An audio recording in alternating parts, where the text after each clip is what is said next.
देखिए, कल तक जिनको लग रहा था कि बंगाल में फिर से एक बार ममता दीदी खेला करेंगी और लगातार दावे भी यही किए जा रहे थे कि दीदी खेला कर चुकी है। टीएमसी के समर्थक जो थे वो कह रहे थे कि इस बार भी बीजेपी का सपना पूरा नहीं होने वाला है।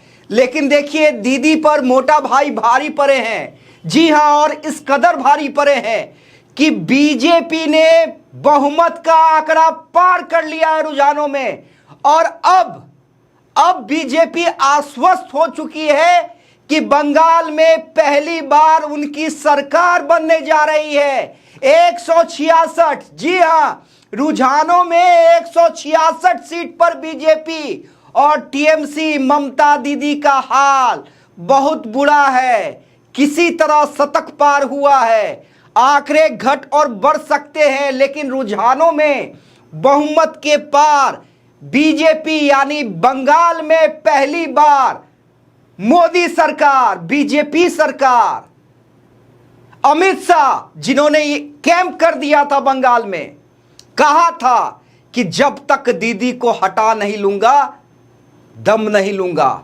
और देखिए, लगातार कई दिनों तक बंगाल में अमित शाह कैंप कर गए थे।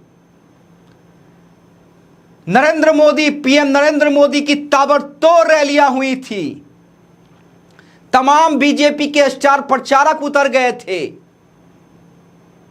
धर्मेंद्र प्रधान से लेकर भूपेंद्र यादव तक की रणनीति। और सबसे बड़ी बात है, बिहार से मंगल पांडे, जिन्होंने बंगाल को अपना दूसरा घर बना लिया था।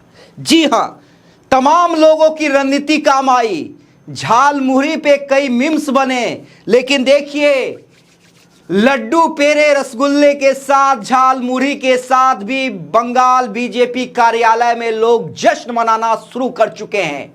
जी हां, असम देखिए, असम में सबको पता था जिस तरह से वोटिंग हुई थी, जिस तरह से एग्जिट पोल आए थे, जिस तरह से वहां के तत्कालीन सीएम हेमंत बिस्वा शर्मा ने चुनावी प्रचार किया था।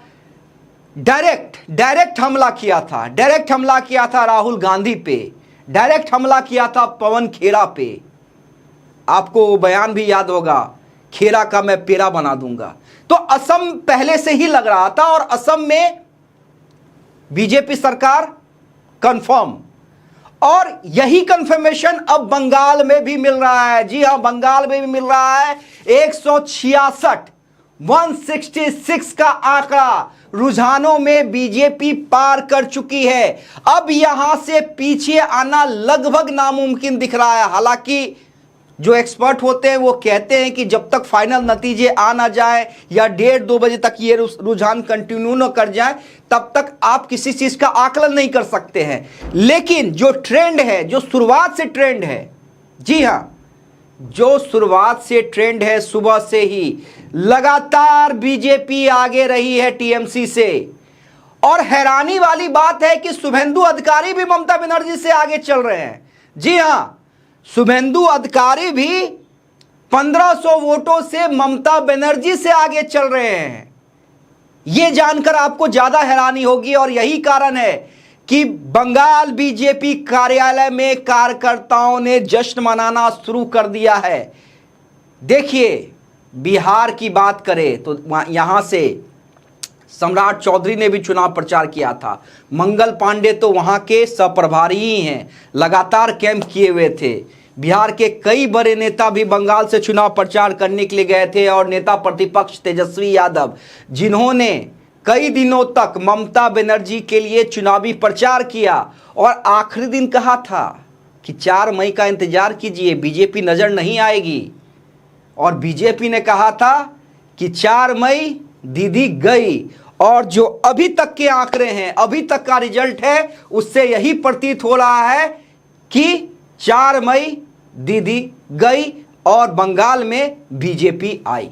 गोल, जहां 28 वर्षों के सफर में 18,000 से भी अधिक छात्रों ने डॉक्टर एवं इंजीनियर बनकर सफलता की ऊंची उड़ान भरे है, जहां साधारण छात्र भी बिहार एवं झारखंड टॉपर बनकर बड़ा इतिहास बना रहे हैं। दूरदर्शी शिक्षाविद श्री विपिन सिंह के मार्गदर्शन में मेडिकल एवं इंजीनियरिंग के लाखों छात्रों के लिए आशा की किरण के रूप में गोल द रिजल्ट फैक्ट्री